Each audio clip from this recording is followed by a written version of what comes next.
انا للہ و انا الیہ راجعون۔ ناظرین کرام، 10 دن کا تھکا ہوا حسین آج 10 محرم ہے، اور جیسے کہ میں نے اپنی پوری نشریات میں کربلا کا خلاصہ پیش کرنا چاہا، لیکن میں نہیں کر سکا، کوئی کر ہی نہیں سکتا۔ یہ غم ایسا ہے کہ 10 دن بہت کم ہے، اگر 10 سال 10 صدیاں لگ جائیں تب بھی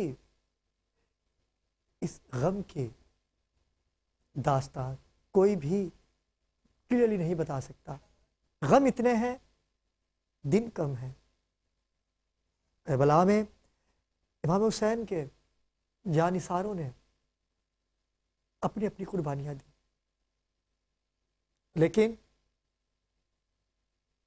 زندگی کا مقصد جو ہے وہ مقصد حیات، مقصد کربلا حق اور باطل کی جنگ تھی۔ ناظرین کرام، کیونکہ کچھ ہی لمحے کے بعد اذان مغرب بھی ہوگی اور شام غریبہ بھی ہوگی، شام غریبہ پر خصوصی گفتگو آج ہم آپ کے سامنے کریں گے۔ چلتا ہوں اپنے مہمانوں کی جانب، کیونکہ آج ہم کیا کسی سے سلام دعا کریں، کیونکہ گھر لٹ گیا ہے شبیر کا۔ نواز رسول کربلا میں بے یار و مددگار ہیں، حل منا سرین سرنا کی صدائیں، لیکن کوئی مددگار نہیں ہے۔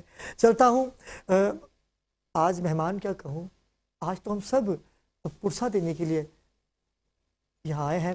منظر رضوی ہمارے ساتھ موجود ہیں، سینئر تجزیہ کار، سینئر صحافی ہیں چینل 5 نیوز کے۔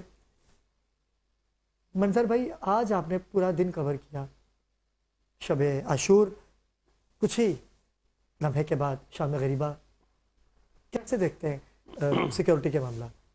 دیکھیے، سیکورٹی کے تو ہر دفعہ ہی بہتر انتظامات کیے جاتے ہیں، اس دفعہ زیادہ بہتر انتظامات کیے گئے کیونکہ زیادہ تھریٹ تھی، تو اسکاؤٹس کا بھی کردار ہے، رینجرز کا، پولیس کا، ہر طرف جو ہے نا سیکورٹی کا بہت بہتر انتظام تھا۔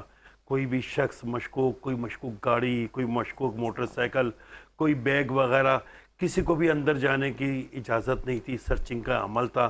یعنی کہ میرے پاس تھا اور ہمارے کیمرہ مین کے پاس بھی پاس تھا، لیکن ہم کو بھی مشکل سے اندر جانے دیا، چیکنگ وغیرہ۔ اور بائک کو تو انہیں نے بالکل منع کر دیا کہ نہیں بائک کے پاس آپ کا پاس ہے بھی تو آپ جو ہے نا بائک نہیں لے کے جائیں، کیونکہ تو پھر ہم نے بھی بائک کھڑی کر دی، پیدل ہی ہم نے پورا